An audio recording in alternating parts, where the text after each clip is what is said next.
I am a 21-year-old woman. I just recently finished my higher studies.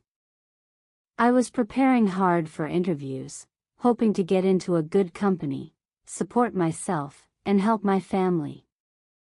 I had just finished an engineering degree in computer science. I was not a very smart student, but I worked hard to make up for it. It was evening and I was going over tips on solving coding problems when my parents called me into the dining room. My parents were quite old. My father started working in his teens and my mother was a housewife. My father wanted to retire soon after marrying me off. They both had always been worried about my marriage. In our culture, when a girl is married, her parents present a huge dowry to the groom and his family. The dowry includes gold jewelry, cash, a car, and sometimes a house. My parents were not that rich, but my father worked day in and out to ensure that I had good clothes and delicious food to eat. He had also been saving for my dowry for more than 20 years. I always told my parents that I did not want to pay someone to marry me. I would like to marry someone who worked hard like my father. I wanted to be liked and respected, not valued for the money my parents could provide. But my parents ignored my opinions. To them, I was a child who did not know what she wanted or the way the world worked. I, however, worked hard, hoping to get a good job so that my parents could be proud of me and I could marry someone who valued me. When I sat down in front of my parents, I could see that they were hesitant and anxious. They were unsure of how to start, so I asked them if we were having problems. They quickly calmed me down and said everything was fine. My mother looked at my father and then told me that they had received a marriage alliance from a suitable family. The son was working in the US and was a software engineer as well. The family was well respected and they did not want a huge dowry. They wanted to marry their son off soon so that he could start a family. The family was coming to visit me tomorrow. I had an interview and I told my parents I did not want to meet anyone tomorrow, and we could discuss my marriage after I got a job. My parents, however, said that they had already agreed to the marriage and the visit was just a formality. I was shocked. I could not believe this. Did my opinion not matter at all? Which century are we living in? I told my parents firmly that I would not marry until after I had secured a job. My father spoke up firmly, telling me not to argue. He said as the head of this family, he had already made the decision and I had to follow it. I got angry and said I would not marry someone I did not know. My father stood up, walked to me, and slapped me. This was the first time he had ever raised his hand at me. My cheek stung with pain. Tears came rolling down. My father walked past me and went to his room. My mother scolded me for making my father mad. She told him that if I did not follow through, our family would lose our honor. She said whatever decisions they took were for my well-being and I need to trust them. I could not sleep that night. I felt like cattle raised for slaughter. I wondered if my parents ever loved me and I felt guilty for questioning them. After all, I was their only child. They only had me. They loved me and provided me with the best they could. But why then would they be forcing me into the marriage? I cried until early morning. When I woke up, my mother looked at me disappointedly, seeing my swollen eyes. She gave me an ice pack and asked me to put it over my eyes. She said if I was insistent on making them lose face in front of everyone, she and my father would end their lives and I could live happily with whoever I want however I want. I felt hopeless and helpless. I had no option but to participate in the preparations. Around evening, my prospective husband's family arrived. They were a huge family and some cousins and distant relatives had arrived as well. My parents put on their smiling faces, offering snacks, milk tea, coffee, and chocolates to the kids. I was dressed in a pink sari with light makeup on. I walked out into our sitting room and sat down in front of everyone. The elders in the family asked if I knew how to cook food and do household chores. They asked if I could take care of my home. They commented on how fat I was, though I was at a healthy BMI. They said I should go to beauty parlors more so that I could lighten my skin with some treatments. Once all of them had finished commenting and criticizing me, they turned to my parents. They asked how much the dowry would be. My father and mother looked down, folded their hands, and mentioned an amount saying that this was all they could provide now. The elders from the prospective groom's family turned to discuss amongst themselves and then said that would be good enough. They then turned to me and said I should use the remaining time to learn how to manage the house. I was also told by my future MIL not to pay any more attention to interviews and further studies as I would be a housewife after marriage. My only job would be to take care of my husband and our marital home. After they left, I cried bitterly and asked my parents why they even went through the trouble of educating me if it was just to make me take care of someone else. My mother said that if I had not been educated, would have got a worse marriage alliance. My parents were very happy with the alliance and started wedding preparations wholeheartedly. I had to start beauty treatments to get as fair as possible and go on a diet to get thin. In another month, it was time for my wedding, and that was when I first saw my future husband. He seemed pleasant and smiled at me. He talked respectfully to my parents and relatives, and gave sweets to my cousins. I thought he seemed to be a wonderful person. The wedding ceremony lasted for a few days with several rituals in place. Finally, when it was over, I had packed my belongings and was ready to leave for my husband's home. My family gathered around me, with tears pouring out, urging me to take care of myself and my family. I sat down in the back seat of a luxury car with my husband by my side, bidding farewell to my family. My husband was calm and held my hands, comforting me. I thought this was a very sweet gesture. As soon as we reached my husband's home, I was greeted by their neighbors and other extended family members who could not come to the marriage. It was tiring, but when it was all over, I quietly went into the bedroom where I found my husband asleep. The next few days went in a haze. I had to wake up early in the morning, clean the kitchen, prepare food for everyone. Once everyone had their breakfast, I had to clean up the house, and then go back to preparing lunch. When lunch was done, I had to clean up the dining room and kitchen again, prepare snacks for the evening, and by evening, I had to make dinner for everyone. I was up until 11 p.m. cleaning up after everyone else.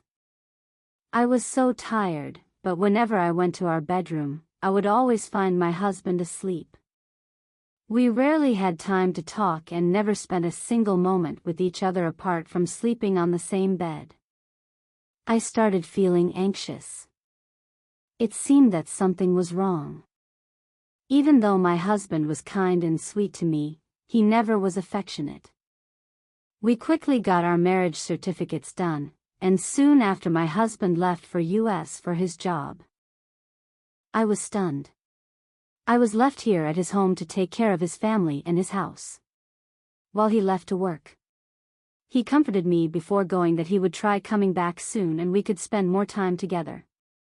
I cried before he left. I pleaded with him to take me with him, and he promised that he would come back once he gets the visa process completed and take me with him. He begged me to wait patiently for him. My in-laws comforted me when he was leaving, but soon after my husband left, they started demanding I go back to taking care of the house and preparing hot meals for them. I was a glorified maid. My parents came to visit me after 6 months. They saw me in tattered clothes, bent down and mopping the floor with a rag. I looked haggard. My hair was unkempt, my hands were rough and my lips were dry. I resembled more like a person who was used to doing hard labor than a daughter-in-law. My father looked sad, but my mother comforted me that since I was their daughter-in-law, this was my home and they were my family. I was numb. Once my husband left, he never called me. He would always call his parents, but never talked to me or asked about me. I was scolded every single day by my mother-in-law, and sometimes she even hit me on my arms with a wooden rod. I can't remember when I last smiled. My days were just spent cleaning, cooking, and hearing verbal abuse. I had no friends, no one who cared about me. I was all alone. I sharply told my mother that if this was my family, why were she and my father here?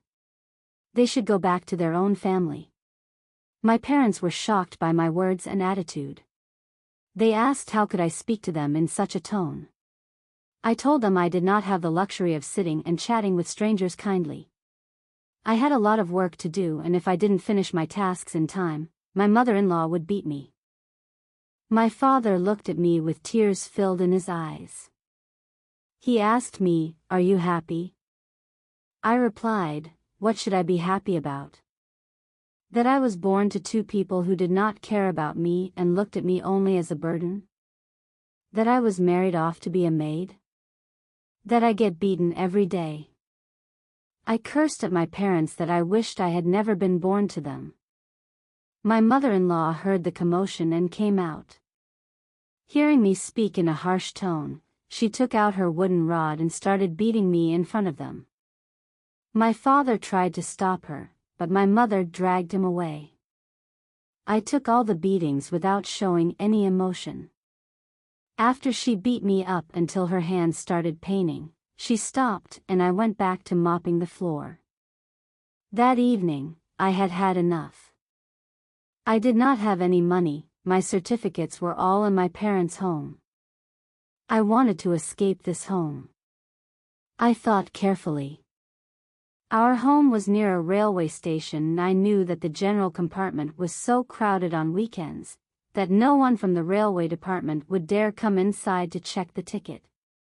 Although I knew very little about the outside world, I knew a friend of mine who lived in the nearby city. She had a job. I thought if I managed to reach her, she might be willing to help me.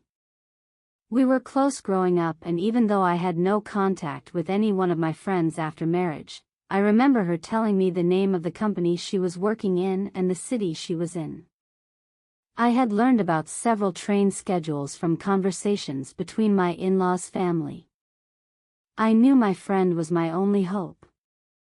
So, one day after everyone had finished dinner, I pretended to have very bad pain in my arms and worked very slowly, taking my time cleaning up.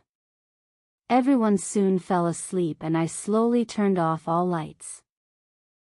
I had packed the few belongings I owned and without making any sound, stepped out of the house. I prayed to the gods to protect me and walked past the gates. Once outside, I wrapped a shawl around my head so that no one would recognize me. I walked fast and reached the railway station. I was lucky, as the train's as early, and I pushed myself into the very crowded train compartment. I found a spot on the dirty floor towards the end of the compartment. I did not mind the dirt and I sat down and prayed, asking the gods to help me. The journey lasted 12 hours and by noon, I had reached my friend's city. It was a weekday and I thought the only way I could find her was if I were to stand outside her company till I saw her. I asked for directions from nearby people and walked on. I had packed some leftovers which I ate on the way. It took me 3 hours to reach the company, and after that, I just stood at a distance and waited. Soon, it was 5 p.m. and I started seeing people walk out of the company. I was hesitant. I looked like a beggar. What if I embarrassed my friend? But I had no other option, so I pleaded with God to help me with this one and let me see my friend. I waited until 8 p.m., but I did not see her. Tears started dropping from my eyes. I did not know what to do. Where was I to go without any connections or money? How could I have ended up in such a state? I did not know what to do. I looked up at the sky and asked, "Do I not deserve a happy life?" Just as I was crying pitifully, a woman walked up to me. The tears had blurred my vision and I could not see properly who it was. I wiped my tears away and found my friend standing in front of me. She was shocked to see me. "Anna, what are you doing here? What happened to you?" She looked worried. My friend Natasha held my dirty hands and took me to her home. She lived in a small bedroom apartment. She first made food for me. Once I had finished, she asked me to take a hot bath and showed me the bathroom. After I was done, she gave me some clean and comfortable clothes to wear. She asked me to tell me everything. I narrated her everything from the past 6 months. She cried with me as she heard my story. When I had finished, I felt drained. She told me not to worry and to sleep. "We will discuss tomorrow what I could do." The next day, I woke up early from habit and started making breakfast. She thanked me and we ate together. She asked me if I wanted to work in her company. I told her that I did not have my certificates with me. She said that would not be a problem. We could request a duplicate copy from the university saying I lost my original certificate. She said she could speak to my manager and see if they have any openings available. I thanked her. She gave me some books to study and I started preparing for the interview. I was asked to come in 2 weeks and my friend Natasha lent me a formal dress. I was very thankful to her. I gave my best and got the job. I was very happy. This was the happiest day of my entire life. I promised Natasha that I would work hard and repay her for her kindness. She waved her hands and told me that if she knew about my situation, she would have come to my in-laws' home and dragged me out herself. I started working as soon as possible. I worked hard and spent my free time brushing up my skills and learning new things. As soon as I got my first paycheck, I secured a small room for myself and gave a small portion to my friend. I wanted to thank her for letting me stay with her. She refused and instead asked me to treat her to a nice dinner. In no time, my efforts were noticed by my manager.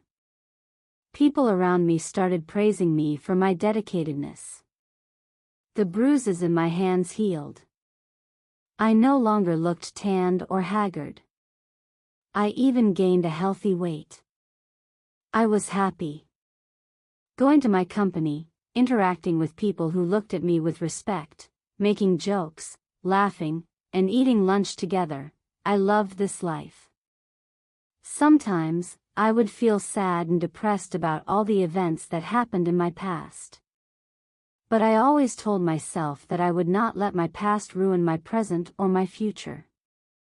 One day as I was talking to my friend, she asked me what I wanted to do about my marriage.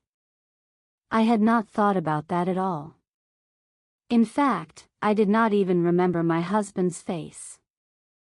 I never wanted to see my family, my husband, or his family.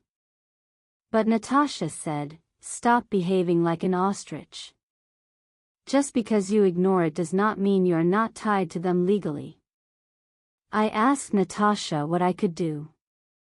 She resolutely told me, I needed to divorce my husband. I really did not want to face anyone from my past. I was too scared. But Natasha said I never have to be alone anymore, that she was with me. The next Saturday, we contacted a lawyer and I informed her of everything. She had her eyes wide open and choked a bit. Seeing me in tears, my lawyer said that she would help me free of charge. She drafted the divorce agreement for me and sent it to my husband's address. Because my family had no contact info, they could not call me, but they contacted my lawyer asking her to give them my number. My lawyer was not afraid. She threatened legal action and pursuing criminal charges for the physical abuse. When we met in court, I saw my husband looking angrily at me. He tried to talk to me privately, but I had my friend and my lawyer block him and his family from approaching me. My lawyer and my friend spoke up for me. I told the judge everything I had to endure. I was not just granted a divorce, but also an alimony. I did not want to have any ties to my ex-husband, but my friend told me that this was the bare minimum they needed to do for all the abuse I had to endure. When everything was over, I felt like a huge weight had been lifted from my shoulders. It was a bright day, beautiful. The sun was setting and the sky blushed. I was hopeful. I was happy.